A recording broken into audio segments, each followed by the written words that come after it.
बच्चों को दुआएं, बड़ों को सलाम। फ़िज़ा है मेरा नाम। You are watching morning with Fiza. नाज़रीन, आज का शो जो हम स्टार्ट करेंगे, सबसे पहले इमिग्रेशन के हवाले से बात करेंगे। अच्छा, ये वो वाली चीज़ें हैं जो कि हमारे पास बहुत सारे ऐसे लोग हैं जो मुल्क से बाहर जाना चाहते हैं, मगर उनके पास कोई ऐसे रास्ते उनको समझ नहीं आते हैं। अब देखें ना, बहुत सी चीज़ें हैं जिसमें जब आप मुल्क से बाहर जाते हैं, जहाँ पे कनाडा हो गया, ऑस्ट्रेलिया हो गया, यूके हो गया, अमेरिका हो गया, ये फिर ऐसे बहुत सारे ऐसे ममालिक हैं जहाँ पर आप जाते हैं तो आप सिर्फ ख्वाब भी देख सकते हैं। जाना बहुत मुश्किल हो जाता है। जो चले गए वो बहुत लकी हैं, जो जाना चाहते हैं उनके लिए भी बहुत मुश्किल है। देखिए ना, कितनी डॉक्यूमेंटेशंस हैं जो देनी पड़ती हैं, बैंक स्टेटमेंट्स, एसेट दिखाने पड़ते हैं और अच्छी हैवी बैंक स्टेटमेंट दिखानी पड़ती है, ठीक है। उसके बाद वो सारे लाज़िमात में एफ़र्ट मेहनत करने के बावजूद भी आपका जो वीज़ा है वो रिजेक्ट हो जाता है। तो फिर क्या फ़ायदा? आपने इतना पैसा भी लगाया, इतनी एफ़र्ट भी लगाई, फिर स्पेशली जो इमिग्रेंट वीज़े के ऊपर जो पाबंदी लगा दी है ना, ठीक है, 75 कंट्रीज़ ऐसी हैं जिसमें पाबंदी लग चुकी है कि वो अमेरिका बिल्कुल भी नहीं जा सकते। किन-किन वीज़ाज़ के ऊपर ये पाबंदी लगी है, जिसमें पाकिस्तान भी शामिल है, मैं बता दूँ उन मुल्कों में। अब ये विज़िट वीज़ा के ऊपर लगी है या इमिग्रेंट वीज़ा के ऊपर लगी है, ठीक है, या स्टूडेंट वीज़ा के ऊपर लगी है, मुझे नहीं पता, मगर इसके बारे में पूछ लेते हैं हम। हमारे पास जो मेहमान हैं वो बड़े एक्सपर्ट हैं, डॉक्टर सगीर अब्बास साहब हैं, जो कि इमिग्रेशन एक्सपर्ट है। उनसे सारी बातों के बारे में पूछते हैं। आइए जी। हाँ जी। Thank you so much. अच्छा, अगर हम कुछ फैक्ट्स एंड फिगर्स की बात करें, अमेरिका तकरीबन हर साल 1 मिलियन के करीब लोगों का नेचुरलाइजेशन प्रोसेस होता है। एंड इसके अलावा फैमिली स्पॉन्सर्ड कैटेगरी उनकी है, उसमें 226,000 immigrant visas each year grant किए जाते हैं। ये उन 1 मिलियन में तकरीबन शामिल होंगे। एंड इसके अलावा इनकी एम्प्लॉयमेंट बेस्ड कैटेगरी है, 5 कैटेगरीज है, उनमें 140,000 immigrant visas each year grant किए जाते हैं। अब स्टूडेंट्स की बात करें, लास्ट ईयर के 1.1 मिलियन स्टूडेंट्स अमेरिका गए हैं, उनमें पाकिस्तान से 13,000 स्टूडेंट्स, जो डिपार्टमेंट ऑफ स्टेट के जो स्टैट्स हैं, 13,000 students get a chance to go to USA. So बहुत सी मस्बत न्यूज़ हैं जो कि हमें मीडिया में नज़र नहीं आती, हमें पता नहीं चल पाती। एक जो चीज़ आपने भी जो मेंशन की है, 75 कंट्रीज़ पे पॉज लगाया गया है, ये recently last 3 months ago. It's a pause actually. I would make it sure. हमें ये करेक्ट कर लेंगे कि बेसिकली बैन नहीं है, इट्स अ पॉज। उसमें पाकिस्तान को भी शामिल किया गया है। इस वक्त अमेरिका तो तकरीबन पॉज इज जस्ट के रोका हुआ है ना, जी अभी जी सर रोका हुआ। टेम्परेरी रोका हुआ है। हाँ अब ये कितने अरसे के लिए या पॉज होता है कि उसकी कोई टाइम पीरियड भी तो अच्छा, होगी ना कोई हमें? कंफर्म कोई टाइम पीरियड तो नहीं है, but it's much likely to be like revoked very soon. हम कुछ फैक्ट्स एंड फिगर्स देख लेते हैं क्विकली, सो हमें अंदाज़ा हो पाएगा कि इसके ये किस हद तक रह सकता है या इसका क्या इम्पैक्ट होगा, स्पेशली अच्छा। पाकिस्तानी इसकी वजह से ना। सो अगर हम बात करें, इस वक्त 23-24 इमिग्रेंट वीज़ा कैटेगरीज हैं जो अमेरिका ऑफ़र कर रहा है ऑलरेडी, जिनके थ्रू मैंने बताया कि बिग नंबर ऑफ़ पीपल वहाँ पे जा पाते हैं। फैमिली स्पॉन्सर्ड है, ईबी कैटेगरीज है, साइलम कैटेगरी है, उनके अलॉट मोर जो वी विल ग्रेजुएट डिस्कस। सो तकरीबन 23-24 कैटेगरीज हैं। उन्होंने पॉज लगाया था ये कहते हुए कि कुछ कैटेगरीज जो उनकी इकानमी पे बर्डन है, लोग वहाँ पे फाइनेंशियल बर्डन बन रहे हैं, उनको वो फ़िल्टर करना चाह रही है, मे बी उन कैटेगरीज़ को या उन कंट्रीज़ को फ़िल्टर करना चाह रही है। सो ये आर्जी तौर पर लगा हुआ है। दूसरी साइड पे ये जितने प्रोसेसेस हैं इमिग्रेंट वीज़ा के, जो स्टेप्स हैं, प्रोसीजर्स हैं, वो सारे नॉर्मली प्रोसीड हो रही हैं। फॉर एग्जांपल, हम एम्प्लॉयमेंट बेस्ड कैटेगरी जैसे मैंने बताया, उसमें 140,000 immigrant visas each year America grant करते हैं। अभी तक उनमें सारे प्रोसेस नॉर्मल हो रहे हैं। जो वीज़ा स्टैंपिंग है, लास्ट स्टेप होता है वीज़ा इशुएंस, वो पॉज्ड है। पिटिशन फाइलिंग, पिटिशन के बाद इमिग्रेंट वीज़ा के लिए अप्लाई करना, उसके बाद इंटरव्यूज़, वो रेगुलरली कंडक्ट हो रहे हैं। American embassy Islamabad each month large number में इमिग्रेंट वीज़ाज के जो कैंडिडेट्स उनके इंटरव्यूज़ कंडक्ट करिए एवरी मंथ। एक दूसरी बात ये जो 75 कंट्रीज़ पे जो पॉज लगाया गया है, ये आउटसाइड यूएसए वैलिड है। इनसाइड यूएसए इन्हीं कंट्रीज़ के लोग ही क्यों ना, चाहे पाकिस्तानी हैं, जितने इन 75 कंट्रीज़ के लोग हैं, उन पे इसका कोई इम्पैक्ट नहीं है। इनसाइड यूएसए इसका कोई इम्पैक्ट नहीं है। Let's we talk about like there are large number of people working inside USA, Pakistani हैं, उनमें के स्टूडेंट्स हैं, H1B वीज़ा पे गए, O1 पे, L1 पे, डिफरेंट कैटेगरीज़ में वहाँ पे पहुँचे हुए हैं, पोस्ट डॉक पीपल हैं, इंडस्ट्रीज़ में काम कर रहे होंगे, उन पे इस पॉज का कोई इम्पैक्ट नहीं है। एंड इंटरेस्टिंग बात ये हुई है इन लास्ट 3 मंथ्स में, अगर हम देखें कुछ कैटेगरीज जिनको नॉर्मली इनके कुछ fast track immigrant visa categories हैं जिनको नॉर्मली पहले 1 से 3 साल का टाइम लगता था, up to 3 years immigrant visa green card हो जाता था। अब वो 1 साल से कम टाइम हो चुका है। सिर्फ ये पॉज हटते हैं, बाकी प्रोसेस जो है वो कंपैरेटिवली फास्टर हुआ है। मैम कुछ कैटेगरीज़ हम EB5 कैटेगरीज़ की अगर हम बात कर लें, देयर आर 5 EB कैटेगरीज़, इनके एम्प्लॉयमेंट बेस्ड प्रेफरेंस कैटेगरीज़ कहते हैं, EB1, 2 3 4 5 अमेरिका इनके थ्रू हर साल एटलीस्ट 140,000 इमिग्रेंट वीज़ाज़ ग्रांट करते हैं और उसमें हर कंट्री का एक कोटा है। 7% ऑफ द टोटल लिमिट पर कंट्री लिमिट है 7%। सो अगर हम बात करें 1,40,000 ग्रीन कार्ड हैं तो इसमें पाकिस्तानियों के लिए तकरीबन कुछ 7% आप अंदाज़ा लगा लें, ऑलमोस्ट 22,000 के करीब अप्रॉक्सीमेटली ग्रीन कार्ड सिर्फ पाकिस्तानियों के लिए अवेलेबल होंगे EB कैटेगरीज़ के थ्रू। इसी तरह जो फैमिली स्पॉन्सर्ड कैटेगरी उनकी, उनमें 226,000 immigrant visas each year available होती हैं, उसमें भी 7% कोटा है। सो अगर हम पाकिस्तानियों की बात करें तो वो अप्रॉक्सीमेटली कुड हैव 25 to 40,000 के करीब हमें इमिग्रेंट वीज़ाज़ पर कोटा हमें अवेलेबल होते हैं, like if we meet the requirements. Now if अब यू इसका टॉक प्रोसेस क्या होता है? अब आम आदमी है सपोज, उसने अगर अप्लाई करना है किसी चीज़ के लिए, तो एलिजिबिलिटी क्राइटेरिया क्या होता है उसका? सही। वो सारी चीज़ें देखिए जो बताइए। फैमिली स्पॉन्सर्ड कैटेगरी है उसमें तो अगर वो जो सिटीजन है वो अपने इमीडिएट रिलेटिव्स को स्पॉन्सर कर सकते हैं, या कोई ग्रीन कार्ड कौन कौन से रिलेटिव्स? भाई बहन, बहन माँ बाप, भाई या और कोई जी, रिश्तेदार था, नहीं, या और बेटा नहीं, डायरेक्ट पुत्री? जो इमीडिएट रिलेटिव्स हैं, भाई बहन हैं, उनके स्पाउसेस हैं, उनके किड्स हैं, पेरेंट्स हो गए आपके, उनको कर सकते हैं? हाँ उनको ये कर कौन कौन सकते से मुल्कों में? हैं। ये सब के लिए जनरल कैटेगरी है, अच्छा, सब सारे? सब के लिए अलाउड है, ठीक है, या ठीक है, हाँ ठीक जी। Okay, so like they are offering 226,000 immigrant visa और ये ओके, सब के लिए ओपन ठीक है। है। एज आई मैंशन के 7% कोटा है पर कंट्री, जो लिमिट है मैक्सिमम हो ईच ईयर वो 7% है out of these total number of immigrant visas. So अब अगर हम बात करें इनकी EB कैटेगरी, फेमस वन है इस वक्त वर्ल्ड वाइड, EB1 EB2, ये ऐसे 2 कैटेगरीज हैं जिनके through with in 1 year America में एंटर हुए बगैर, किसी जॉब ऑफर के बगैर ग्रीन कार्ड मिल सकते हैं। एंड उसमें फॉर एग्जांपल अगर हम बात करें EB1 कैटेगरी की, it is called Einstein visa, इसको वीज़ा फॉर एक्स्ट्राऑर्डिनरी पीपल है, और उसमें पहले एक पिटिशन फाइल होती है, उसमें सर्टेन रिक्वायरमेंट्स हैं, like the person should be, अगर वो बिज़नेस में है तो किसी टॉप लेवल पर हो, अगर लाइक एकेडेमिया में है, रिसर्च में है, उनके पब्लिकेशंस, रिसर्च पेपर्स रिव्यू करना, रोल एज ए जज, साइटेशंस, उनके पेपर्स के गुड इम्पैक्ट फैक्टर जर्नल में पेपर पब्लिश होना, and role in the field, कोई प्रोजेक्ट्स विन किए हैं, ग्रांट्स विन किए हैं। सो एकेडेमिया से अगर वो बिलोंग करते हैं, अगर वो बिज़नेस साइड पर हैं, अगर उनका वर्क कमर्शलाइज हुआ है, मसलन हम पेटेंट्स हो गए उनके, सो अगर इनमें से दे हैव प्रोवाइडेड 10 क्राइटेरिया, उनमें 10 में से अगर 3 क्राइटेरिया मीट करता है कोई पर्सन, तो वो इस EB1A कैटेगरी, जिसमें किसी जॉब ऑफर के बगैर, अमेरिका एंटर हुए बगैर ग्रीन कार्ड के लिए अप्लाई कर सकते हैं और ग्रीन कार्ड ले सकते हैं। सो उन्होंने 10 क्राइटेरिया मीट किए हैं जिसमें कुछ मेंशन किए हैं। अच्छा, तो ये यहीं से हम कंटिन्यू करते हैं, एक छोटी सी break, will be right back.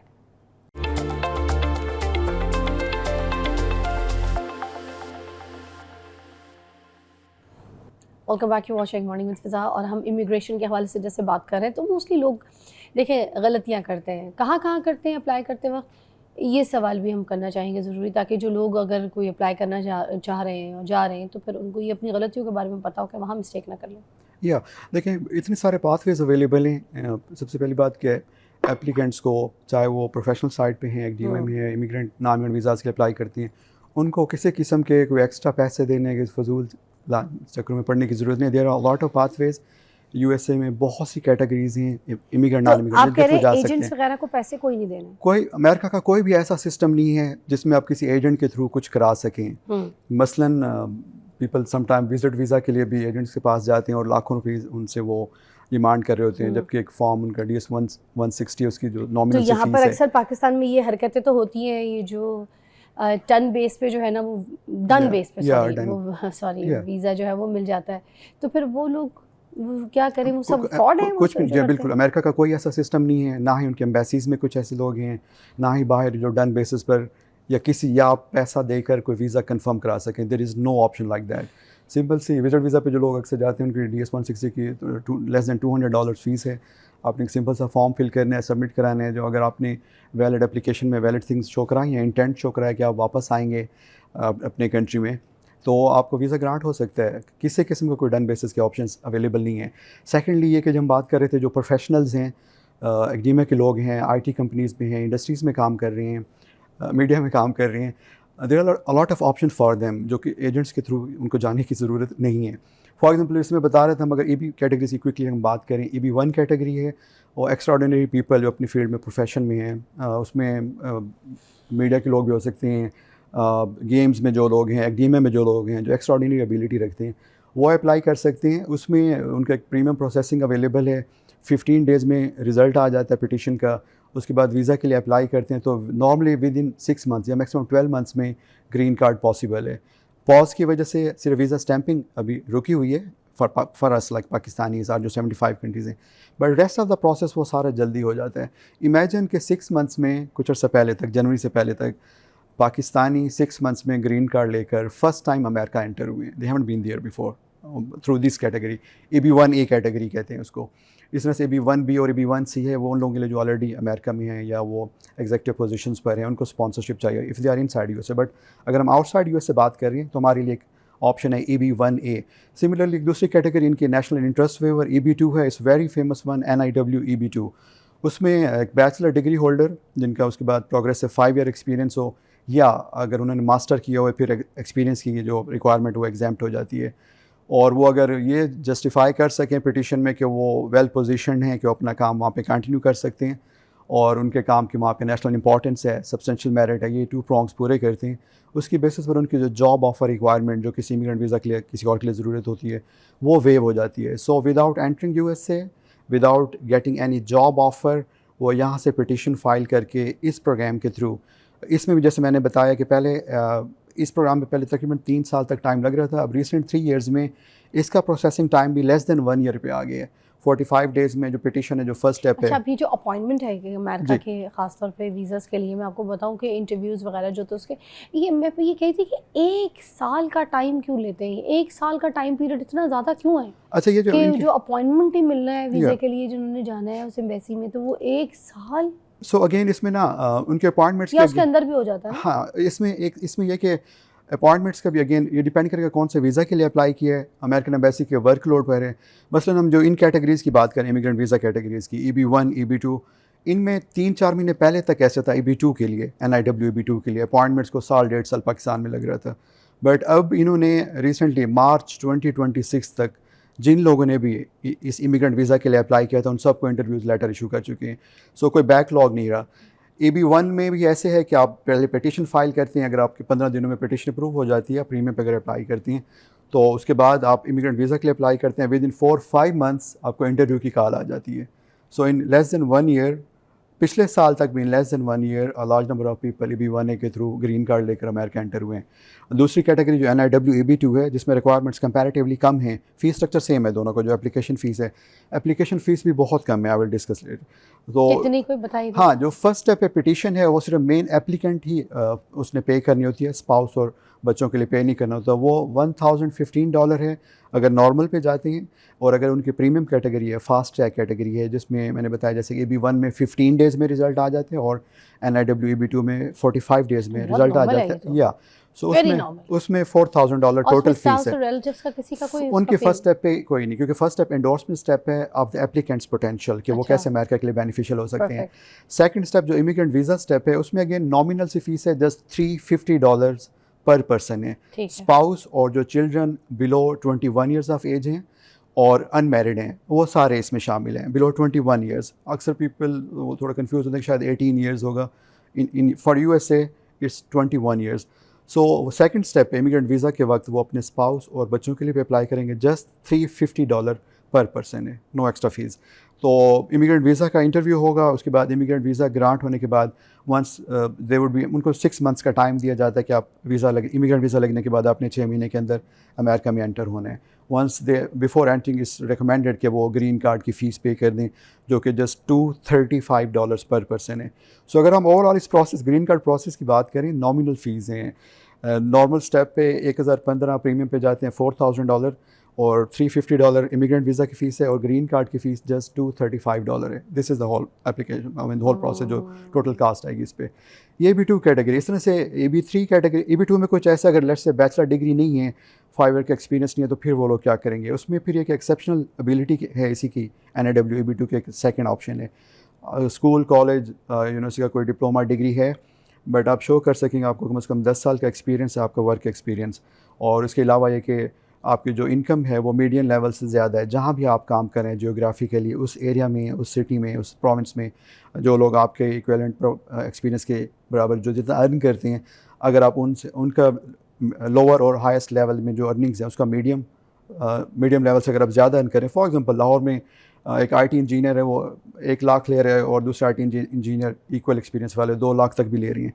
तो अगर एक पर्सन 1.5 लाख से ज़्यादा इनकम ले रहे हैं तो वो मीडियम लेवल से ज़्यादा सैलरी अर्न कर रहे हैं। सो डिप्लोमा डिग्री हो, रिकमेंडेशन लेटर हो जो ये बताएं कि आपका 10 साल का एक्सपीरियंस है, इसके अलावा ये कि मीडियम लेवल से ज़्यादा सैलरी एंटर कर रहे हैं, सर्टिफिकेशंस लिए हों, ऐसी सर्टिफिकेशंस जो आपको कोई एग्ज़ाम देकर ही हासिल हो सकते हैं, जिनके कोई एवेल्यूएशन क्राइटेरिया है।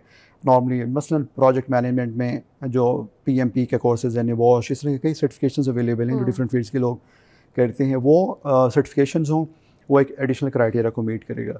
ऑर्गेनाइजेशंस की मेंबरशिप, ऐसे ही ऑर्गेनाइजेशन जिनकी मेंबरशिप कंपैटिटिव है किसी भी फील्ड में, I mean there is an evaluation criteria, वहाँ पे जजेस हैं जो हमारे प्रोफाइल को देखकर हमें उस ऑर्गेनाइजेशन की मेंबरशिप देते हैं, ना सिर्फ ये कि मैं $50 या $100 या $200 फीस पे करूँ और मेंबरशिप मिल जाए। और लास्ट सवाल, इंटरव्यू में क्या सवाल करते हैं ये भी बता दीजिए ताकि प्रिपेयर हों लोग, क्योंकि वहीं पे तो ये कॉन्फिडेंस लूज़ कर जाते हैं, घबरा जाते हैं, कुछ कभी ये बल्ली मार देते हैं, झूठ बोल देते हैं घबरा के। जी, तो बहुत प्रेशर इंटरव्यू के लिए क्या सवाल? जी, नॉर्मली बहुत प्रेशर होता है। एक्चुअली जो अभी हम जो दोनों कैटेगरीज में ग्रीन कार्ड प्रोसेस की डिस्कस किए हैं, इसमें actually major step, the first technical step है जो एंडोर्समेंट स्टेप है।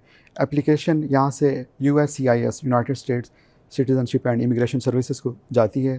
Texas and Nebraska service center वो एप्लीकेशन आपकी इवेल्यूएट करती हैं, जो इनिशियल हमने क्राइटेरिया डिस्कस किए हैं, वो अगर इवेल्यूएट करते हैं and they find it feasible तो आपकी पिटीशन अप्रूव हो जाती है। नेक्स्ट स्टेप जो इमिग्रेंट वीज़ा स्टेप है, पहली चीज़ जैसे आप बता रही थी कि वीज़ा के लिए वेट करना पड़ता है, कुछ डिफरेंट कैटेगरीज। इमिग्रेंट वीज़ास को through out the world America different deal करते हैं, थ्रू आउट द वर्ल्ड। उनका एक सेपरेट प्रोसीजर है जो first in first serve basis पर है। एक कैनेडियन ने फ़ाइल किया या एक पाकिस्तानी ने फ़ाइल किया, जिसने ये पिटीशन पहले फ़ाइल की थी उसका क्यू में नंबर पहले होगा, वुड बी ट्रीटेड फर्स्ट। ये उनका जनरल कॉन्सेप्ट है। सेकंड थिंग ये कि जो यहाँ पे इंटरव्यू के लिए जाते हैं 10 से 15-20 मिनट का इंटरव्यू होता है और उसमें नॉन टेक्निकल क्वेश्चन पूछे जाते हैं क्योंकि वो ऑलरेडी इवेल्यूएट कर चुके हैं द पर्सन, उनके जो एबिलिटी है, एक्स्ट्राऑर्डिनरी एबिलिटी है या वो नेशनल इंटरेस्ट वेवर के रिक्वायरमेंट्स पूरे कर चुके हैं, पिटीशन अप्रूव होकर आ चुकी है। अब वो इतना उनसे पूछेंगे, ओके आप एक्चुअली इट्स अ चेक, आपके जो बर्थ सर्टिफिकेट हैं, आपने जो no criminal record, police character certificates वगैरह वो उनको बनवा के दिए थे, इमिग्रेंट वीज़ा के लिए अप्लाई करते वक्त आपने प्रोवाइड किए थे। Either the documents are original, आप खुद आए हैं जिन्होंने अप्लाई किया है, वो ये देखना चाहते हैं। कुछ ईजी क्वेश्चन होते हैं, मसलन ऑफिसर नॉर्मली पूछता है कि आप किस फील्ड में काम कर रहे हैं। अभी मैं फ़र्ज़ करें मैं केमिस्ट हूँ तो मैं बता रहा हूँ कि मैं केमिस्ट्री में, मैं DMA में काम कर रहा हूँ, मैं रिसर्च कर रहा हूँ, मैं IT पर्सन हूँ तो मैं IT इंडस्ट्री में काम कर रहा हूँ, मैं मीडिया में काम कर रहा हूँ, थिंग्स लाइक दैट। ओके, अब आप US से जा रहे हैं, क्या करेंगे, आप किस स्टेट में जाएंगे।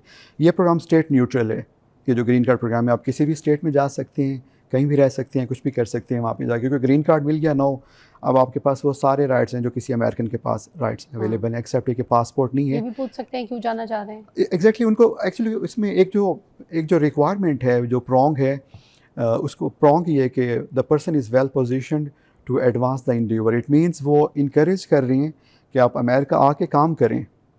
ये रिक्वायरमेंट हम जस्टिफाई करते हैं पिटीशन में कि मैं अपना काम वहाँ पे मेरे जो मैं काम करूँ वहाँ हो भी सकते हैं, आई एम वेल पोजिशन्ड। सो वो चाह रहे हैं कि आप आके काम करें, that's why they are offering this. इसकी जो एक 104,000 की लिमिट है, अच्छा। वो चाहते हैं कि हर साल ये लिमिट कंज्यूम हो जाए। ठीक है। I got it. अब जो इंटरव्यू की बात है, नॉर्मली वो ये पूछते हैं, ओके फैमिली मेम्बर्स को सबको बुलाएंगे, एज आई मैंशन, स्पाउस और 21 साल से कम उम्र जो चिल्ड्रन हैं और अनमैरिड वो एलिजिबल हैं इसके लिए, उनको बुलाएंगे। जस्ट उनसे हल्का सा इंटरव्यू होता है, फील्ड का पूछ लेंगे, अभी आप क्या करें, वहाँ आप जाएंगे तो क्या करेंगे, मतलब स्पाउस साथ है, अगर वो प्रोफेशनल हैं तो उनसे पूछ लेंगे अभी आप क्या करती हैं या करते हैं और वहाँ जाके आपका क्या प्लान्स हैं। It's simply about that, nothing technical, कोई कम्प्लेक्स चीज़ नहीं है। They have just to be relax over there.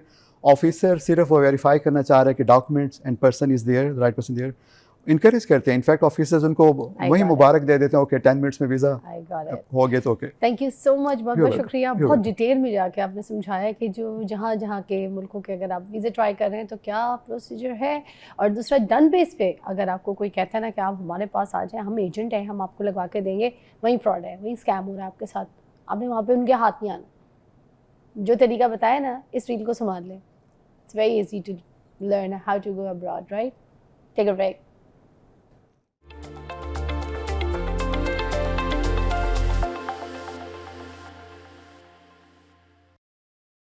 भूल गई, नाम भूल गई, काम भूल गई, चीज़ें रख के भूल गई, सामान रख के भूल गई, कहीं कभी कहीं पहुँचे जिस काम के लिए, उस जगह जाके भूल गया यहाँ पे आए क्यों थे, काम ही भूल गया। समटाइम्स हम किसी को कॉल मिला रहे होते हैं ना, तो फ़ौरन मोबाइल उठाते हैं तो नाम भूल जाता है कि कॉल किसको मिलानी थी, या फिर कभी किसी को कॉल मिला लेते और उसके बाद ये भूल जाते हैं कि बात क्या करनी थी यार, किस लिए फ़ोन किस लिए किया था, उससे पूछ रहे होते उल्टा, यार मैंने तुम्हें कॉल क्यों किया था यार, मुझे भूल गया, बड़ा ज़रूरी कोई काम था, मुझे याद पे ही नहीं आ रहा। अच्छा, ऐसी सिचुएशन हो जाती है। चाबी रख के भूल जाते हैं, बच्चों के नाम भूल जाते हैं।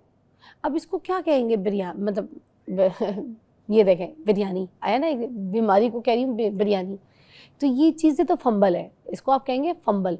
मगर कहीं ब्रेन फॉग, जिसको हम भूलने की बीमारी कहते हैं, क्या कुछ ऐसा, क्या फतूर क्या होता है ये मुझे नहीं पता। तो ये किस वजह से होता है, क्या सिचुएशंस होती हैं, इसके सिम्टम्स क्या होते हैं, इसका इलाज क्या है, इसकी कोई मेडिसिन से ट्रीटमेंट हो सकती है, इसकी कोई थेरेपी जो है वो है, ये कोई क्या सिचुएशन। देखें जी, प्रोफेसर डॉक्टर राफिया रफ़ीक हमारे साथ मौजूद हैं और ये माहिर नफ्सियात हैं, हमें आज बताएंगे। जी अस्सलाम वालेकुम। वालेकुम अस्सलाम। फिज़ा, सिम्टम्स तो आपने सारे खुद ही बता दिए, कोई मेरे लिए छोड़ा ही नहीं। एक सिम्टम छोड़ा है आपने मेरे लिए, वो ये है कि कई दफ़ा ये होता है कि आप चीज़ किसी गलत जगह रख देते हैं और ढूंढ कहीं और रहे होते हैं। अच्छा, ठीक है, मैनी टाइम्स ये है कि कुछ लोग ऐसा करते हैं कि वो अपनी ग्लासेस किसी एक जगह रख देते हैं। यूजुअली घरों में लड़ाई पड़ती है, चाबियाँ लोग रख देते हैं और फिर वो दूसरी जगह ढूंढ रहे होते हैं। तो आपने बहुत अच्छी तरह, वेरी वेल डिफाइंड और बहुत अच्छी तरीके से सिम्टम्स आपने बताए। ब्रेन फॉग, जैसे कि आपको इसके लफ्ज़ से नज़र आ रहा है कि कंसंट्रेशन या आपकी मेमोरी में कोई लैप्सेस आ जाते हैं, ब्रेन में ऐसे जैसे क्लाउडिंग होनी शुरू हो जाती है, आपकी शॉर्ट टर्म मेमोरी। कई दफ़ा आप ये कहते हैं कि अच्छा मैंने पता नहीं सुबह क्या खाया था, या आप कई दफ़ा ये सोचते हैं कल मैंने कपड़े कौन से पहने थे। तो ये मल्टीपल फीचर्स हो सकते हैं ब्रेन फॉग के, लेकिन brain fog is not a diagnosis as it is.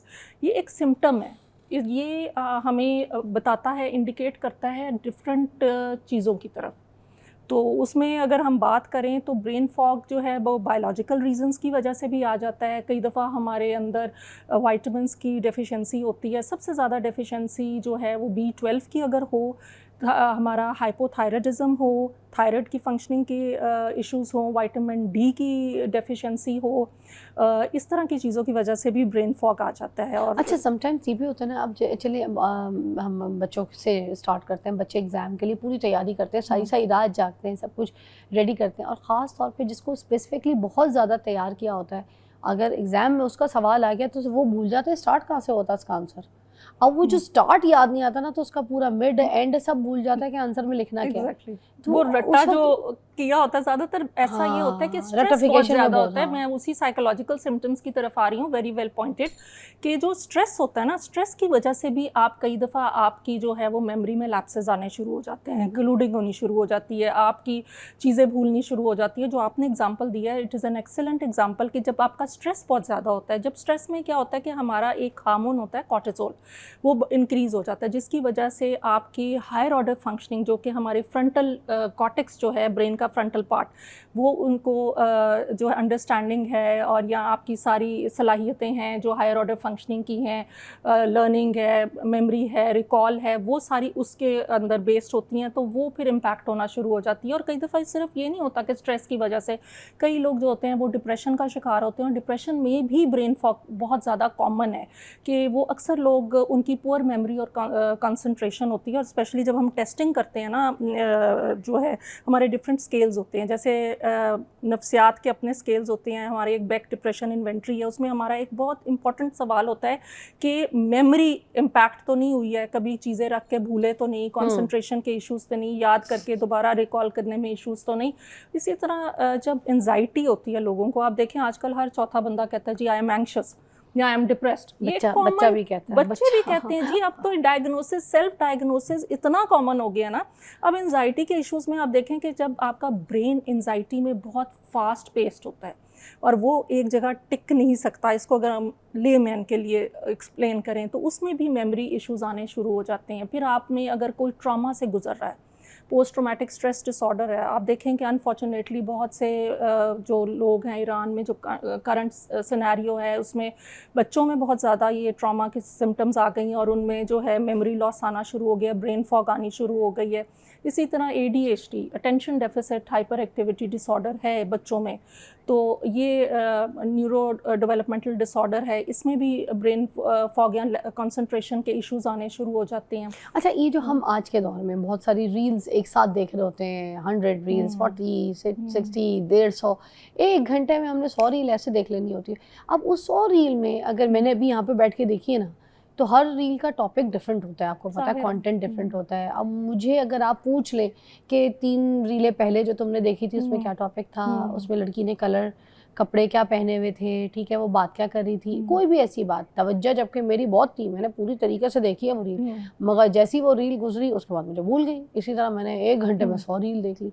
तो इसकी वजह से तो भी नहीं हो रहा ये सब कुछ कि हम चीज़ें भूल जाते हैं। ये मैं आ रही थी, लाइफस्टाइल फैक्टर्स हैं। एक ये है कि हमारा डिजिटल ओवरलोड, इसको हम कहेंगे। और देखिए अब रील भी देख रहे हैं ना, तो अब इतना अटेंशन स्पैन, इनिशियली जो रिसर्च कहती थी अटेंशन स्पैन 10 मिनट था लोगों का, अब 10 से 5 मिनट हो गया। मुझे लगता है अब की जनरेशन है उसमें 5 छोड़ के आपका अटेंशन स्पैन तो मेरे ख्याल में हार्डली सेकंड्स में रह गया। अब आप देखते हैं ना, लोग रील भी पूरी नहीं देखते, थोड़ी सी रील देखी, आगे मूव, फिर आगे मूव। ये एक कंडीशन हम कह देते हैं, it's not a proper diagnosis in psychology. लेकिन तक किसी का पूरा कंटेंट भी नहीं देखते, शुरू में जज कर लेते हैं। एग्जैक्टली, और कंटेंट छोड़ के आगे देखते रहते हैं। लेकिन ब्रेन में डोपामीन, क्योंकि ये आपको डोपामीन एक हार्मोन है जो आपको हैप्पीनेस देता है, और कई दफ़ा ये एकदम आपको जो है वो डोपामीन रश मिलता है, जिससे आप और रील्स देखते रहते हैं। तो इसमें डोपामीन के अलावा अगर आप देखें कि ऐसे लोगों में जो एक कंडीशन आती है वो है पॉपकॉर्न ब्रेन। जब एक्सेसिव न्यूरॉन्स की फायरिंग होती है ब्रेन के अंदर, तो आपका अटेंशन जो है वो फोकस नहीं हो सकती एक चीज़ पे। आप हमारे बच्चों को देखें कि हमारे बच्चे, छोटे छोटे बच्चे, आप देखें कि उनकी फिंगर्स चल रही होती हैं, वो अपने टैब्स पे देख रहे होते हैं और ऐसे ऐसे करते जा रहे होते हैं। तो ये बच्चे जब थोड़े बड़े होंगे, और अक्सर हमें जो है वो पेरेंट्स को आ जाती है स्कूल से कॉल, आपके बच्चे ने ये काम प्रॉपरली नहीं किया, ये क्लास में प्रॉपर सुनता नहीं, समझता नहीं है। कई दफ़ा के इवन के मैंने देखा है कि ऐसे भी बच्चे आए हैं हमारे पास एज क्लाइंट्स, जिनमें है कि क्वेश्चन है ब्रैकेट्स में, एक क्वेश्चन ब्रैकेट फिल कर दिया, दूसरा देखा ही नहीं बच्चे ने। तो ये जो कंडीशन है एक्सेसिव डिजिटल ओवरलोड की वजह से भी बहुत You're so right। एक ब्रेक लेते हैं, ब्रेक के बाद आपको ज्वाइन करते हैं। यहाँ पर हम बात कर रहे हैं कि ये जो ब्रेन फॉग है ये क्यों होता है, ये बीमारी है क्या है, और ये सिम्टम्स कैसे ठीक किए जा सकते हैं। After the break.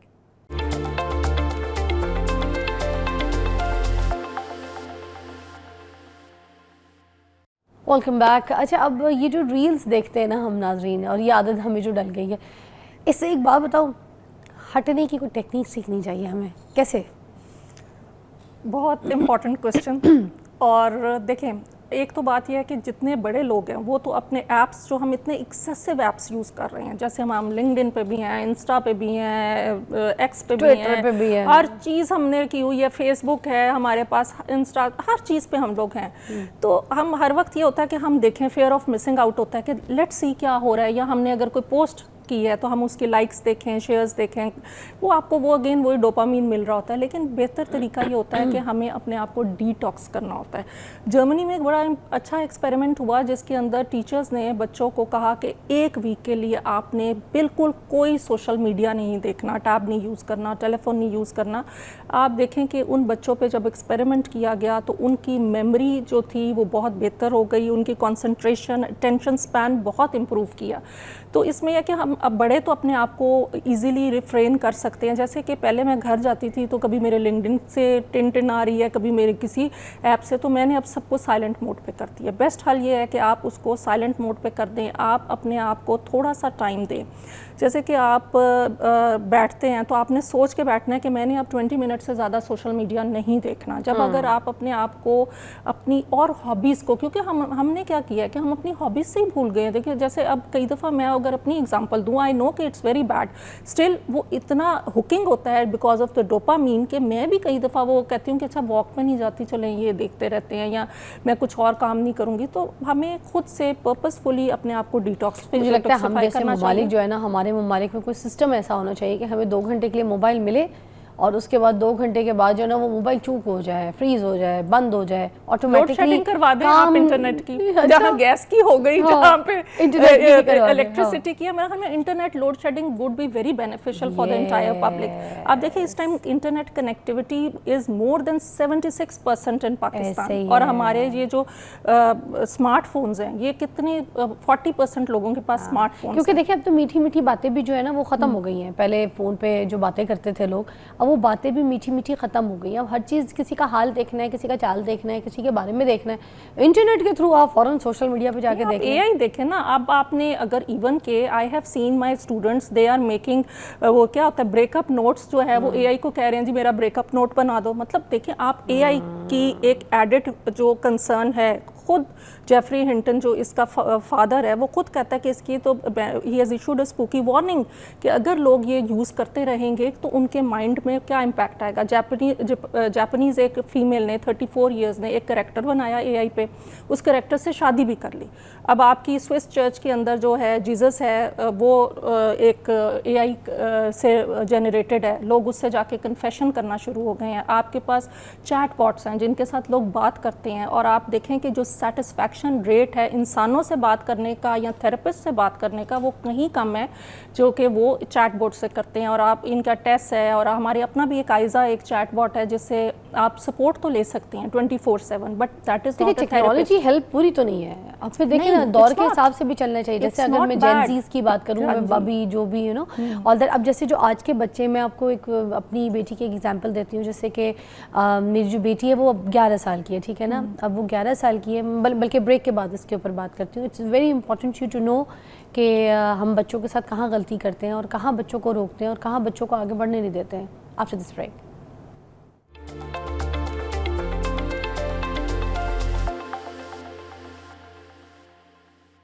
अब जैसे आजकल के बच्चे जो हैं व्लॉगिंग भी कर रहे हैं, आजकल के बच्चे जो हैं वो अपने टैलेंट को आगे भी लेके आ रहे हैं, ठीक है। बहुत सारे बच्चे यूट्यूबिंग कर रहे हैं, ठीक है, अपने पास टाइम पे वो अब टेक्नोलॉजी का या सोशल मीडिया का सही इस्तेमाल कर रहे हैं। मगर मैं ये कहती हूँ कि बच्चों को एडिटिंग सिखाएं, बच्चों को कंटेंट बनाना सिखाएं, ठीक है, फ्री टाइम में। मगर बच्चों को ये मत सिखाएं कि जो आपने सोशल मीडिया उनको दे दिया होता है ना कि ये लो तुम खुद अपलोड करो, तुम खुद चलाओ, ये लो यूट्यूब चलाओ, ये लो इंस्टा चलाओ, ये लो तुम फेसबुक चलाओ। मेरी खुद की बेटी, अभी मैंने रिसेंटली उसका जो है ना इंस्टा अकाउंट बनाया फ़राल का, मगर फ़राल के अकाउंट को पूरा मैं और मेरी पूरी टीम जो है वो मैनेज कर रही है। अगर मैं फ़राल को खुद अकाउंट दे दूँगी कि तुमने खुद अपने सोशल मीडिया के अकाउंट चलाने, अपलोड करने, तो मेरी बेटी के साथ क्या होगा? वो इन मिलियंस व्यूज़ की दौड़ में भागना शुरू कर देगी। उसको ये टेंशन होगी कि मेरे कितने व्यूज़ आए, ओए अल्लाह, मेरे इतने फॉलोवर हो गए, वो रेस में आ जाएगी।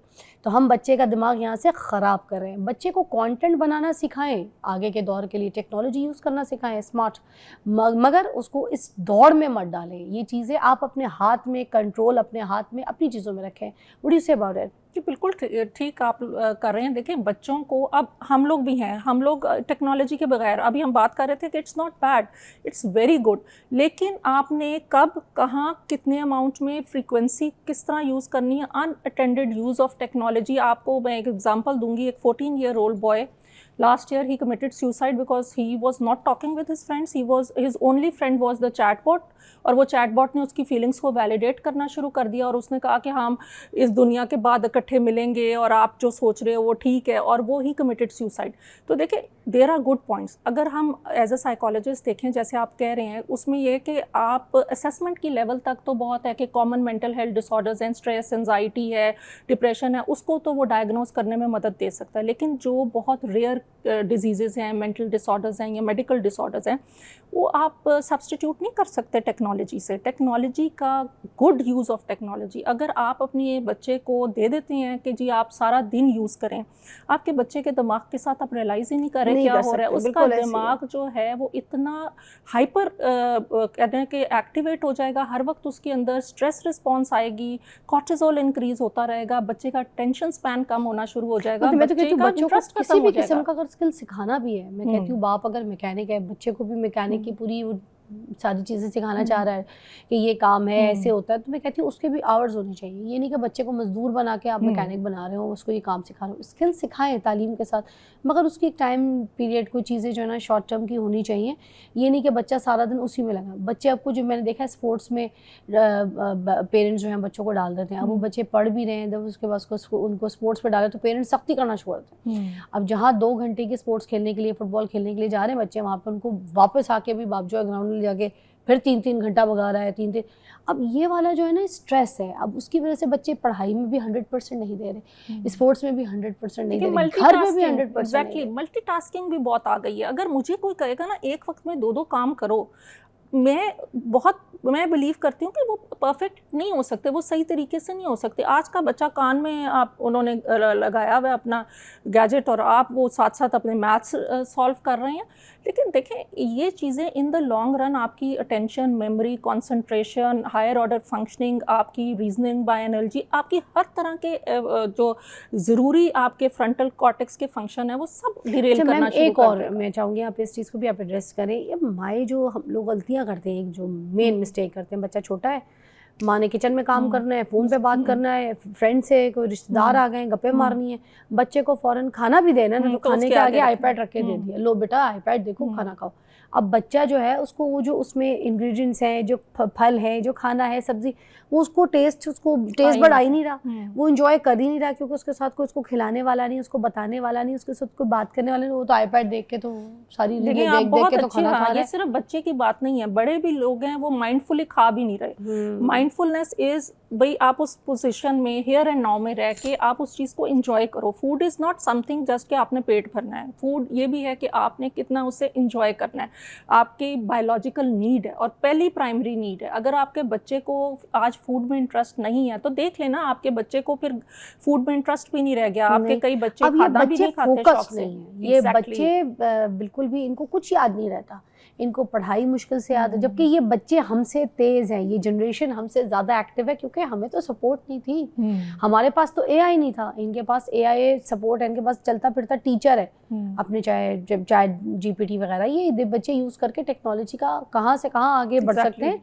शॉर्ट टर्म में तरीके से अगर ये हर चीज़ को यूटिलाइज करें तो ये पेरेंट्स की अच्छी पुश के साथ बच्चे बहुत आगे निकल सकते हैं, ना कि इनको भूलने की बीमारियां हो रही हैं। ये तो हमारा फ्यूचर, अगर यही भूलेंगे तो हम कहाँ जाएंगे। नहीं है ना फिजा, देखें अब 2 बच्चे 3 बच्चे कमरे में बैठे हुए हैं और सारे अपनी गैजेट्स पे हैं और वो बच्चे आपस में इंटरेक्ट ही नहीं कर रहे। देखें आपको कुछ चीज़ें लाइफ में बहुत ज़रूरी हैं, आपकी स्लीप, आपकी जब स्लीप डिप्राइव होती है ना तो आपको ब्रेन फॉग होना ही होना है। अच्छा। आपकी अगर आपने प्रॉपर डाइट नहीं ली और आपके प्रोटीन्स, कार्ब्स, आपकी सारी चीज़ें जो है बैलेंस्ड नहीं होंगी, तब भी आपके अंदर ब्रेन फॉग आ सकती है। अगर आप प्रॉपर एक्सरसाइज या वॉक पे नहीं जा रहे, सारा वक्त एक ही चीज़ की तरफ देख रहे हैं, चाहे वो गैजेट है या कोई और आपकी activity, again it will lead to brain fog. आपको पता है चाइना में मोस्टली जो मॉम्स है ना, ये बल्कि मैं क्योंकि I was going to UK, तो मेरे साथ फ्लाइट पे बैठी हुई थी एक चाइनीज़ खातून। अब वो मुझसे इतनी मज़े की उन्होंने चाइना की कुछ बातें बताई। उन्होंने मुझे कहा कि चाइना में माएँ बड़ी सख्त होती हैं, अपने बच्चों से सारे काम खुद करवाती हैं मोस्टली।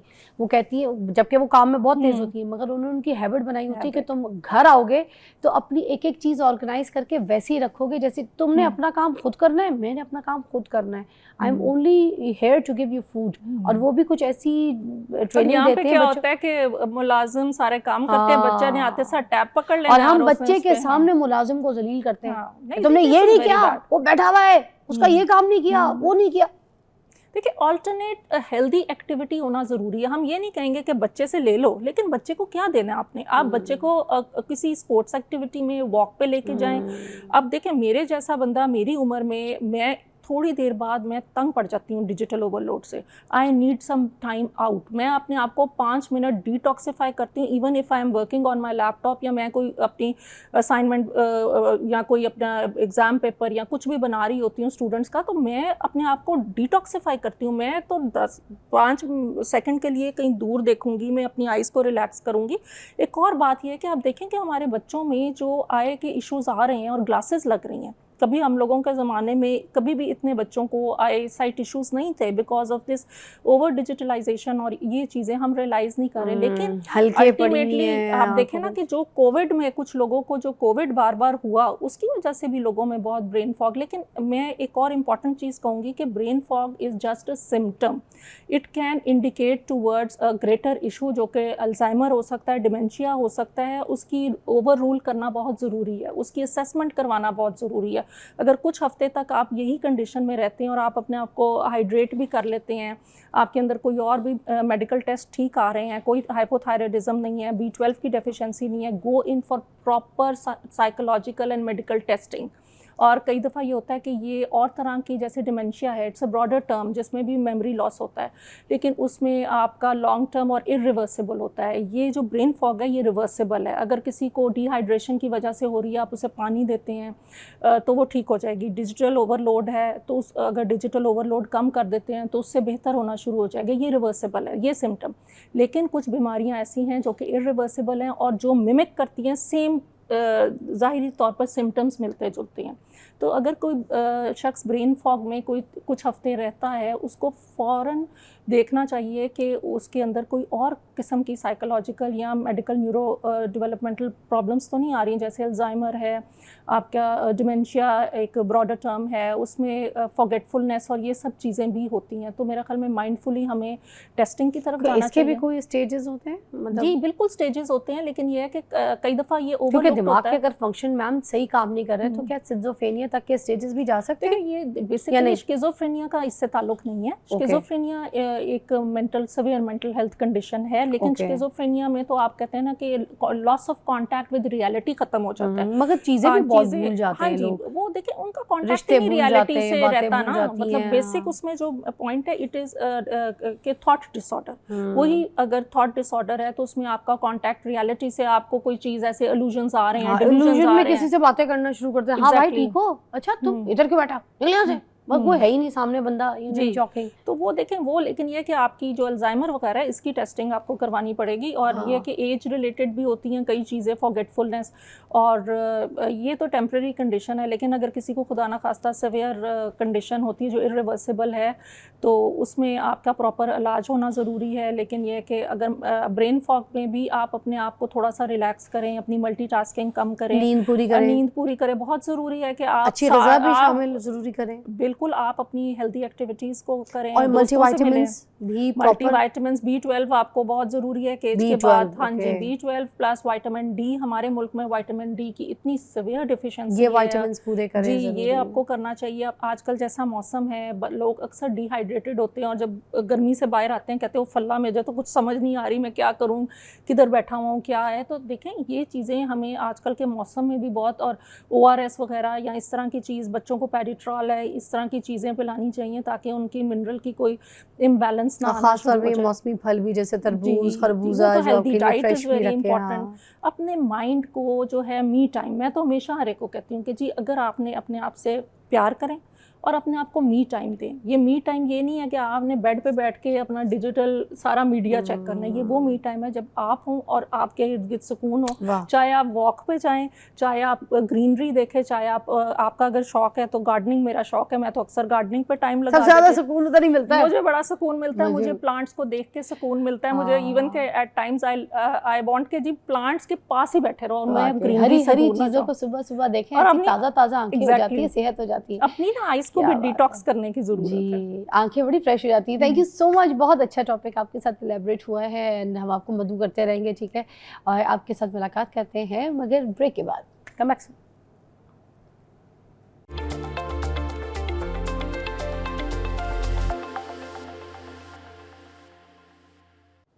नाज़रीन, जब हम जवान होते हैं ना तो हम बड़ी मेहनत करते हैं, पैसा कमाते हैं और उतना कोई कमा रहे होते हैं जितना कोई हमारे रोज़मर्रा की ज़िंदगी में या हमारे महीने के जो अखराजात होते हैं वो उसमें पूरे हो सके। अच्छा, अब उसमें क्या होता है कि प्रेशर ये होता है कि हमने अपने बुढ़ापे के लिए भी ना कोई पैसा जमा करना है, उसकी सेविंग करनी है। अब हम पे प्रेशर ये होता है कि जो हमारा बुढ़ापा है ना वो बस किसी तरह हमारी आराम से सुकून से गुजर जाए, तो जवानी में हम मेहनत कर सकते हैं, हम तो बड़े एक्टिव हैं। अब इस चक्कर में बंदा 2-2 जॉब करना शुरू कर देता है, डबल डबल शिफ्ट, सुबह अलग शाम अलग। अब वो जो अपने फैमिली मोमेंट्स होते हैं, घर की खुशियाँ होती हैं, वो तक बंदा एंजॉय नहीं करता, बल्कि अपने बच्चे पैदा करता है उनके साथ टाइम नहीं स्पेंड करता, अपनी बीवी के साथ घूमना फिरना, माँ बाप को कोई टाइम देना कुछ कर ही नहीं सकता, क्योंकि वो 2-2 वक्त की नौकरी करके आता है। अब उसकी बॉडी की जो सिम्टम चीज़ें जो होती हैं वो बिल्कुल लथार्जिक हो जाती हैं, और जाके जो है ना वो बंदा बस बिस्तर पे लेटता है और सो जाता है। अच्छा, बीमारियां अलग लग जाती हैं, क्योंकि स्ट्रेस में होता है, टेंशन में होता है, इतना काम करेगा, स्ट्रेस तो होगा नहीं बॉडी को, तो जाहिर सी बात है। अब वो जो कमाना है बुढ़ापे के लिए कमाना है, वो जो आपकी सेविंग है बुढ़ापे के लिए, बुढ़ापे में मैं कहूँ जिसकी श्योरिटी भी नहीं है कि आपको वो बुढ़ापा आएगा भी कि नहीं आएगा, आप बुढ़ापे तक पहुंचेंगे कि भी नहीं पहुंचेंगे, आपको क्या पता ज़िंदगी कितनी लिखी है, कहाँ लिखी है, कैसे लिखी है, आपको क्या पता। जिस चीज़ की कन्फर्मेशन ही नहीं है आपको, उसके लिए आप पैसा जमा किए जा रहे हैं, ठीक है, एसेट्स बनाए जा रहे हैं, मेहनत किए जा रहे हैं। अच्छा, अब वो जो आपकी अपनी जवानी जो प्रेजेंट सिचुएशन है उसको आप गवा देते हैं। अब आप क्या करते हैं कि आप अपनी जो जवानी में जहाँ पे आप घूम सकते हैं, फिर सकते हैं, अगर आप मुल्क से बाहर जाते हैं, टूर करते हैं, दुनिया देखते हैं, अय्याशी करते हैं, तो आप कर नहीं पाते। क्यों? क्योंकि आपने सोचना ही होता है कि ये तो पैसे अगर बच जाएंगे तो मेरे बुढ़ापे के लिए सेव हो जाएंगे, जबकि आपकी एनर्जी इतनी होती है जवानी में कि जो जवानी जीनी चाहिए, आपको जवानी गुजारनी नहीं चाहिए। जवानी जीने का मतलब है कि अगर आप कहीं जा रहे हैं तो आपकी बॉडी जो है ना, एनर्जी आपके साथ है, आप एक्टिव हैं, भाग सकते हैं, टूर कर सकते हैं, दौड़ सकते हैं, पहाड़ों पे चल सकते हैं, बाज़ारों में टूर फिर सकते हैं, क्योंकि आपकी टांगे, आपका जिस्म, आपका जो ना साथ दे रही होती है, आप इतने हेल्दी होते हैं। मगर जब आप बूढ़े हो जाते हैं तो फिर वो पैसा जो आपने कमाया हुआ होता है, वो जब खर्चा करने का टाइम आता है, आप खर्चा कर नहीं सकते हैं, वो खर्चे सिर्फ आपके बैंकों में पड़े होते हैं। चलिए जी, इस पे हम बात करते हैं। हमारे साथ नदीम मौलवी साहब मौजूद हैं, और ये जो है ज़बरदस्त एक्सपर्ट हैं, कराची से हमने इनको मदऊ किया है, तो आज इनसे बात करते हैं। अस्सलाम वालेकुम नदीम मौलवी साहब, कैसी तबीयत है? वालेकुम अस्सलाम and a very good morning. अल्हम्दुलिल्लाह ऑल वेल। माहिर माशियात है ना। अच्छा, आपसे ये पूछना चाहेंगे कि क्या सही तरीका है, बताइए ज़रा देखने वालों को, कि हम सारी ज़िंदगी जो जवानी जो है अपनी वो कमाने में गुजार देते हैं, इस चक्कर में क्या बुढ़ापा अच्छा गुजरेगा। तो क्या ये जो हम डबल डबल जॉब कर रहे हैं, शिफ्टें कर रहे हैं, मेहनत कर रहे हैं, इतना पैसा कमाने में अपना टाइम पूरा इधर ही लगाया हुआ है, तो ये बुढ़ापा अच्छा गुजरेगा हमारा? देखिए, सबसे पहली बात, जवानी हो या बुढ़ापा, जिंदगी गुजारे नहीं, जिंदगी जिए। और जिंदगी जीने के लिए आपको एक बैलेंस लाइफ, जाहिर है उसकी ज़रूरत है। नहीं, अब मगर बैलेंस मौलवी लाइफ साहब क्या है? ये दिमाग में रखिएगा मेरे सवाल को ज़रा, यहाँ पे मैं आपको जी ये बोलती चलूँ कि ज़िंदगी जीने जी और गुजारने की जो आपने बात की है, उसमें ज़िंदगी जी जीने के लिए पैसा खर्चा करना पड़ता है। तो जवानी अगर पैसे हम्म कमाने में गुजार दी तो फिर खर्चा कैसे होगा, ये आपने मुझे क्लियर करना है साथ। जी जनाब, अब हमने खर्चा करना है, बचाना नहीं है, मगर खर्चा कहाँ करना है, ये इम्पोर्टेंट बात है। अच्छा। देखिए, सबसे पहले आप खर्चा करें अपने ऊपर, अपनी हेल्थ पे, क्योंकि आपकी हेल्थ होगी तो आप जवानी भी इंजॉय करेंगे, बुढ़ापे भी। दूसरी बात, आपने खर्च करना है अपने बच्चों पे, अपने भाई बहनों पे, अपने रिश्तेदारों पे, यतीमों में, गरीबों में, जितने दोस्त अहबाब है सब पे।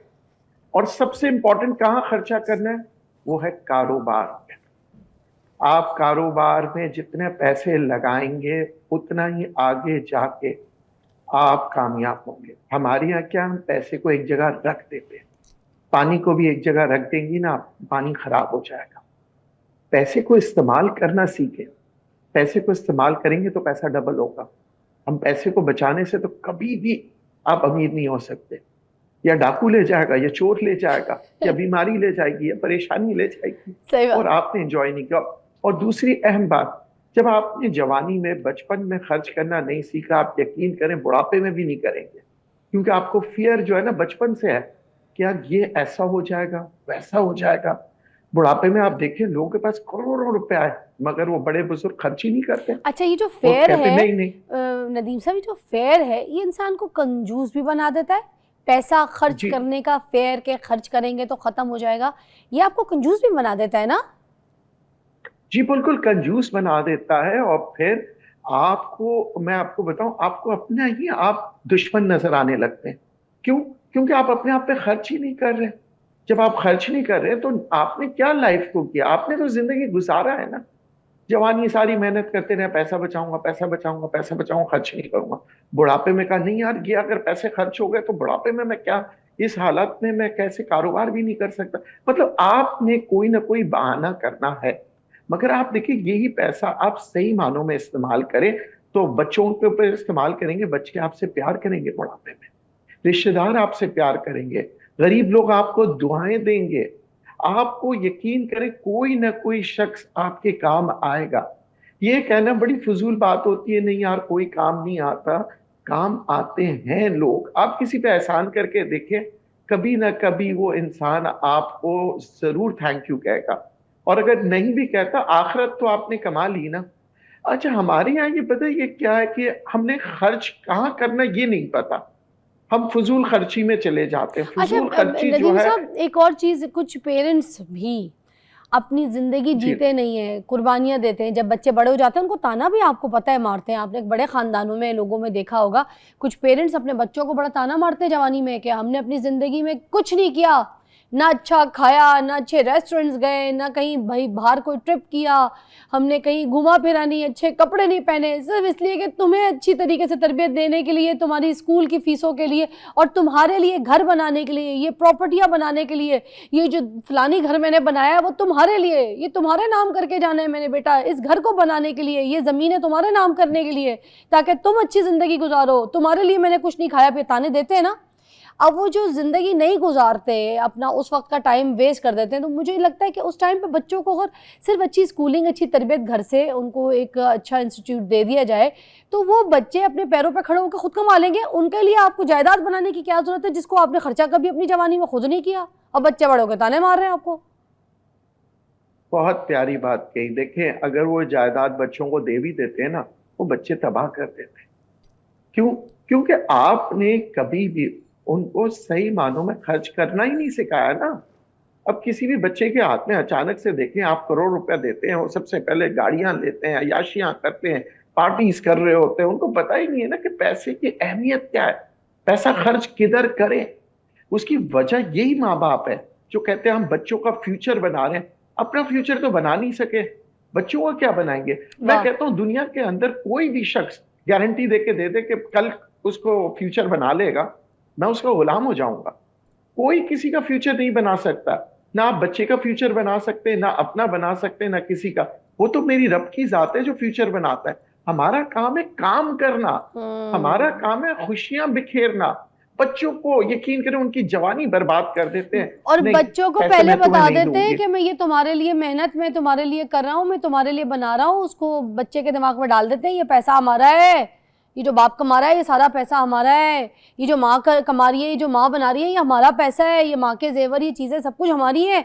बच्चा आगे करता नहीं है, कोई काम मेहनत नहीं करता, लाश की तरह पड़ा रहता है, फिर रो रहे होते हैं कि बेटा निकम्मा है। ब्रेक के बाद इस पर भी बात करते हैं नदीम साहब।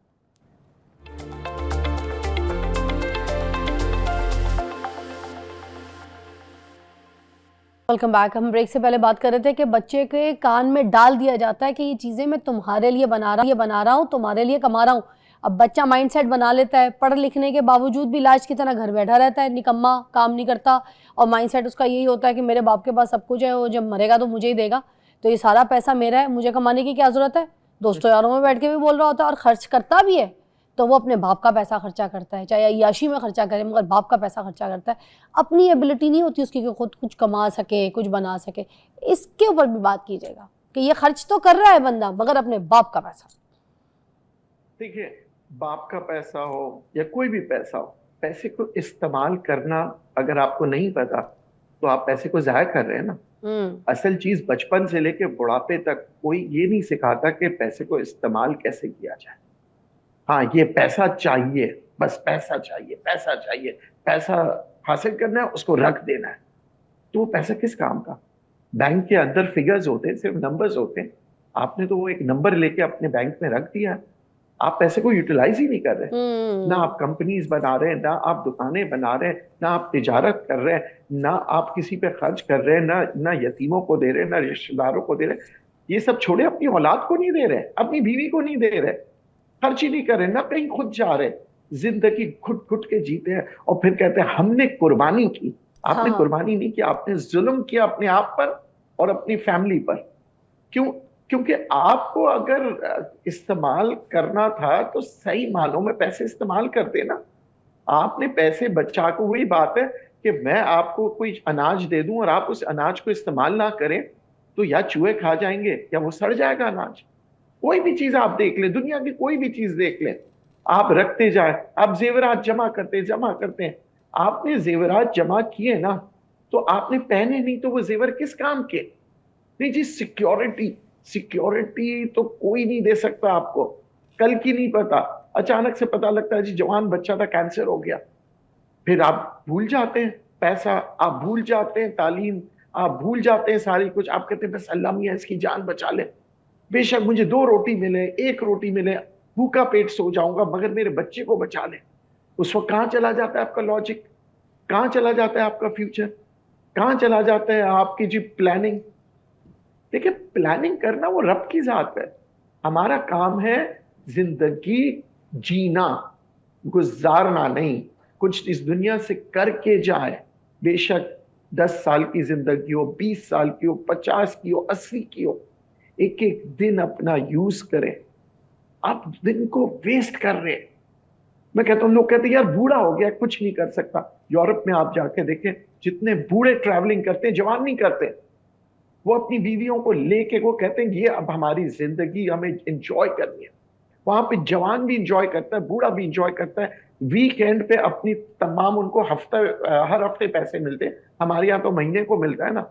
वो वीकेंड को हर हफ्ते जमा करते, वो सारे पैसे खर्च कर देते हैं। They are enjoying it, they work and they enjoy. उनको पे स्लिप मिलता है वीकेंड पे और वो उसको एंजॉय करते हैं। हमारे यहाँ मुझे बताएं कौन है जो एंजॉय करता है? हमारे यहाँ ना सालगिरह को एंजॉय किया जाता है, ना शादी को एंजॉय किया जाता है। दिखावा, सिर्फ दिखावा है जी। बच्चे की सालगिरह है, पहली सालगिरह है, बच्चा बेचारा रो रहा है, उसको चमकीले कपड़े पहना दिए। बच्चा पता नहीं समझ में आ रहा है कि मैं किधर किस दुनिया में आ गया हूं, मगर 1,500 आदमी की दावत है। बच्चा तो एंजॉय नहीं कर रहा ना। तो फिर इधर शादी में दूल्हा दुल्हन बैठे हुए 1,000 आदमी खाना खा रहे, दूल्हा दुल्हन एंजॉय नहीं कर रहे।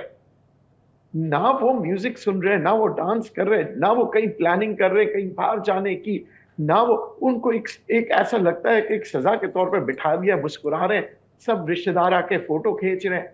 आप दूल्हा दुल्हन एंजॉय करें। जिंदगी को हमने एंजॉयमेंट समझा ही नहीं, हमने जिंदगी को कैद में रख दिया है। जिंदगी को एंजॉय करने का मकसद ये पैसे यूटिलाइज करना सिखाएं लोगों को। बचपन से हमने कभी सिखाया नहीं। कभी आपने बचपन में सिखाया कि बेटा ये पैसे हैं तुम्हारी ईदी, इसमें से तुम एक काम करो, दादी के लिए जाके कोई तोहफा ले आओ, जाओ बेटा अब्बू के लिए जाके कुछ तोहफा ले आओ। कभी किसी माँ ने ये बोला है कि बेटा एक काम करो, ये पैसे इस तरह इस्तेमाल करो? हमारी माँ क्या कहती, पैसा बचा के रखना बेटा, फजूल खर्ची नहीं करना। अच्छा लतीफ़ साहब, एक और मज़े की बात है, आप शायद मेरी बात से इत्तेफाक करें। मैं, क्योंकि देखिए आपको पता है मैं ओवरसीज़ बहुत ट्रैवल करती हूँ, एक्सपोजर है मेरा, तो मैंने एक चीज़ बड़ी नोटिस की जो मुझे लगता है आम बंदे ने कभी ये नोटिस नहीं किया, और बड़े गौर से सुनिएगा। होता क्या है कि जब गरीब आदमी जब अपना पैसा खर्चा करता है तो किस तरीके से करता है? गरीब आदमी, मैं कहूँगी जो भी मीडियोकर लोग अगर पैसा खर्चा करते हैं तो क्या करते हैं, जाके महंगे महंगे LV, गुची, ठीक है, बैलेंसियागा, इस तरह के ब्रांड्स ख़रीदेंगे और ख़रीद के अपने आप को अमीर दिखाने की कोशिश करेंगे। वो पहनेंगे, वो जूते, वो बैग्स, वो कपड़े, वो सब कुछ पहन फून के ना, तस्वीरें लगा के तो कहीं जाके, और उसके मोनोग्राम और लोगो लगे हुए कपड़े पहन के ख़ास तौर पे दिखाएंगे कि हम बड़े अमीर हैं, वहाँ खर्चा करेंगे। ठीक है, अब ये खर्च कहाँ हो रहा है? वहाँ। और यही अमीर बंदा जो है ना, वो वहाँ इन चीज़ों में अपनी खर्चा नहीं करता। जो सही अमीर होता है ना, मैंने देखा जो सही गोरे अमीर होते हैं, वो ये ब्रांड्स के ऊपर खर्चा नहीं करते, ये गुची, अरमानी, इन चीज़ों के लोगो छाती पर लगा के नहीं, इनका मोनोग्राम नहीं पहनते। तो मैंने एक चीज़ नोटिस ये की कि जो जितने बड़े ब्रांड्स होते हैं ना, इनकी टारगेटेड मार्केट पता है क्या होती है? अमीर नहीं होती। इनकी टारगेटेड मार्केट जो इनकी बेस्ट सेल होती है वो ये मीडियोकर लोग होते हैं जो ख़रीद के अमीर बनने की कोशिश करते हैं। और अमीर क्या करता है, आम कोई भी सादा ब्रांड होगा, कहीं से भी आम से भी टी-शर्ट ले लेगा, कपड़ा क्वालिटी अच्छी हो बस पहन लेगा, जिसमें कंफर्ट जोन उसको हो, तो वो कोई मोनोग्राम लोगो वाली इन चीज़ों पे नहीं, और वो कंफर्ट जोन में भी रहता है। जो सही अमीर बंदा है, जो गोरा माइंडेड है, वो घूमता है, वेकेशन पे खर्चा करता है, अपनी हेल्थ पे, अपने खाने, अपने डाइट, अपनी डाइनिंग पे खर्चा करता है। तो ये भी बड़ा मैंने फ़र्क देखा है क्लास में। आप क्या कहते हैं इस बारे में? देखिए, हमारे यहाँ मसला ये है मिडिल क्लास का कि हम कपड़े पहनते हैं ना तो हमारी आइडेंटिटी उन कपड़ों से होती है, अपना तो इनका कोई वजूद नहीं है। अगर आपका अपना वजूद हो तो आपको किसी कपड़े की या रोलेक्स घड़ी की या बड़ी गाड़ी की जरूरत नहीं है। यस, आपकी अपनी एक आइडेंटिटी है, बेशक। और जो आपकी गाड़ी को देख के आपको सलाम कर रहा है ना, तो आपकी इज्जत थोड़ी है, गाड़ी की इज्जत है। बिल्कुल, ये जो आपके आपके कपड़ों जूतों को देख के, के आपसे बात कर रहा है कि ओके, तो फिर तो ही वो इज वेयरिंग आपकी अ जूते एलवी की इज्जत शूज। कर रहा है मगर आपकी नहीं कर रहा। यस, सोच ले, ये सोचे कि आपकी कितनी इज्जत आपकी नीचे हो जाती है। औकात, आपके जूतों की आपकी औकात जो है वो ज्यादा है आपसे। सही सही कह रही हैं आप, बिल्कुल सही कह रही है, क्योंकि लोग जो है ना आपको आपके जूते से पहचान रहे हैं। वो यार वो देखा है वो कौन सा जूता पहनती है, तो मतलब आपकी तो कोई पहचान ही नहीं है। तो बात होती है इंसान की पहचान बनाओ कि यार क्या खातून है, यार देखो जब भी आती है लोगों पे खर्च करती है, क्या बेशक। खातून है, हमेशा अपने अपने शौहर के साथ बच्चों के साथ खुश रहती है, ये आपकी पहचान बन रही है। यस, इसलिए वो गोरे जो है ना वो जा रहे होते हैं घूमने फिरने, बच्चे भी कहते हैं I am proud of my mother, यार हमारे माँ के साथ हमें बड़ा मजा आता है। हमारे बच्चे इसलिए कहते हैं आता है ना माँ के वो, साथ 6 महीने काम करते हैं, 3-4 महीने वेकेशंस करते हैं, घूमते हैं, एंजॉय करते हैं, पैसा खर्चा करते हैं। थैंक यू सो मच, बहुत शुक्रिया नदीम साहब, बड़ा अच्छा टॉपिक इलेबरेट हुआ है। आई होप एक बंदा भी पैसा खर्चा करना सीख जाए आज इस सेगमेंट से, तो अपनी लाइफ जीना शुरू कर देगा। ब्रेक के बाद मिलते हैं।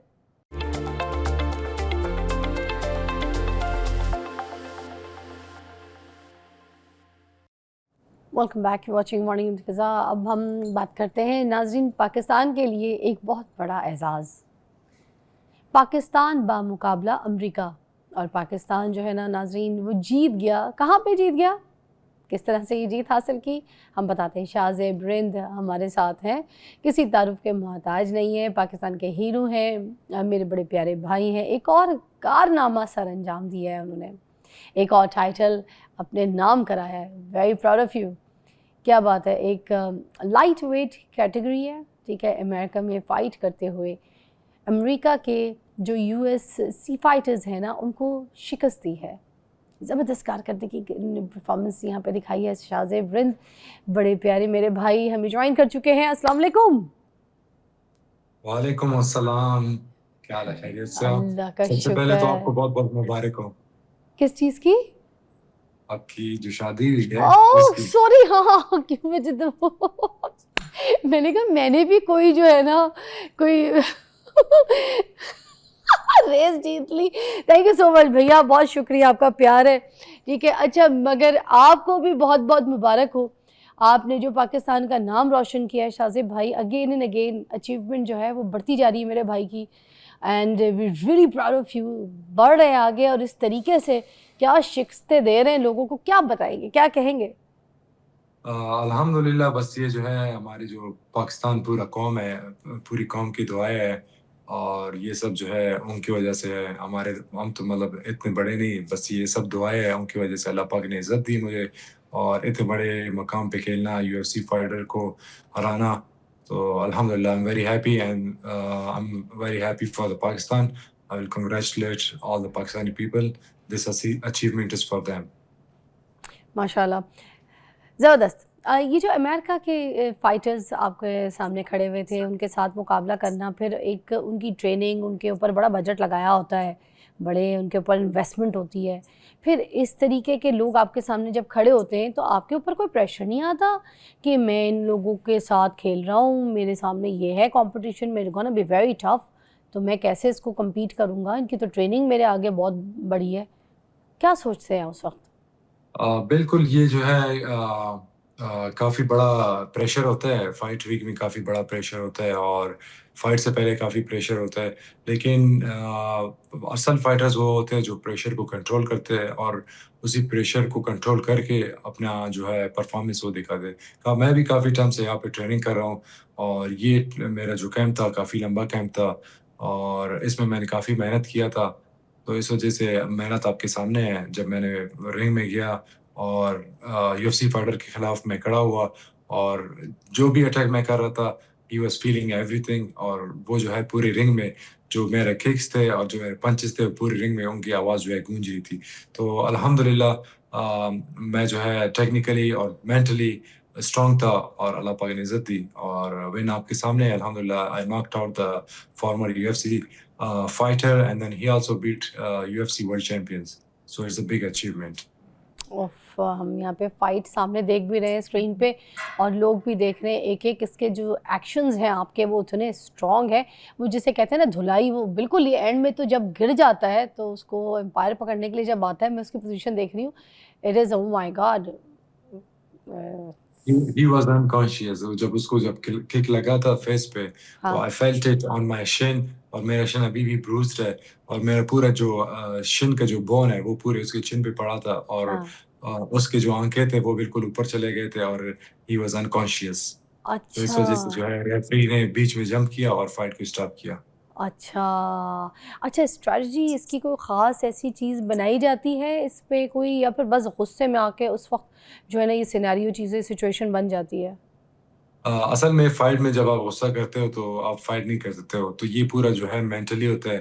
तो मैं जो है सोच समझ के, क्योंकि he had a lot of experience, तो उस वजह से मैं देख के फाइट कर रहा था। मैं जो मुझे टाइम मिल रहे थे, मिली सेकेंड जो होता है ना उसमें हमें टाइम नज़र आ जाते हैं तो उस पर हम अटैक करते हैं। तो मुझे टाइम नज़र आया और मैंने जब देखा उसका गार्ड नीचे हो गया और मैंने उसको जो है बिल्कुल परफेक्ट टाइम किया और अल्हम्दुलिल्लाह I took his lights off। अब नेक्स्ट क्या सोचा है? मैं तो आपकी ये जो टाइटल्स बढ़ते जा रहे हैं माशाल्लाह, आपके रिकॉर्ड्स बढ़ते जा रहे हैं, मैं तो आपसे ही पूछूंगी नेक्स्ट किस टाइटल पे नज़र है आपकी? नेक्स्ट तो एक ही टाइटल है, सबको पता है, UFC। और मेरा टारगेट जो है UFC का जो वर्ल्ड लाइटवेट टाइटल है उस पे है। तो इंशाल्लाह soon I will get that title on my shoulders वाह! फॉर और उसकी पाकिस्तान। उसकी जो तैयारी है उसके लिए कोई स्पेशल आप कोई कुछ कर रहे हैं तो प्लीज़ बताइए थोड़ा। जी बिल्कुल, उसके लिए मैं स्पेशल जब UFC का मेरा फाइट होगा या जब मैं UFC में साइन करूंगा तो इंशाल्लाह I will go to Pakistan to train with Khabib and Islam Makhachev, do hmm. My training camp there and उसके बाद जो है मैं इंशाल्लाह पाकिस्तान को जो है बड़े प्लेटफॉर्म पे रिप्रेजेंट करूंगा और इंशाल्लाह आई नेवर डिसअपॉइंट। वाह बात है शाहज़ेब भाई। बहुत हम आपका शुक्रिया भी अदा करना चाहेंगे ख़ास तौर पे कि हमारे मुल्क का एक ऐसा नाम रोशन कर रहे हैं आप। ये आम बात नहीं है, ये सोच आम सोच नहीं है, आम आदमी की सोच नहीं है। और मैं बताऊं कि शाहज़ेब भाई एक बार नहीं, दो बार नहीं, कई बार आपने इस तरह का जो है ना अटेम्प्ट किया है और पाकिस्तान के लिए इस तरह के एजाज़ात लिए हैं, नाम रोशन किया है आप।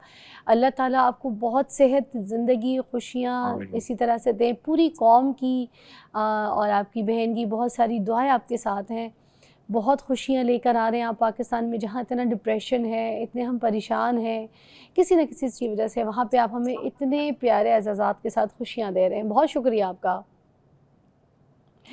चले जी, और हम आपको मिलेंगे फिर नेक्स्ट मॉर्निंग शो पे, तो अपना बहुत ख्याल रखिएगा और आप भी कोई एम, कोई जज्बा लेकर आज जो है ना अपना दिन ख़त्म करें और कुछ सोचें कि आप भी अपने मुल्क का नाम कैसे रोशन कर सकते हैं।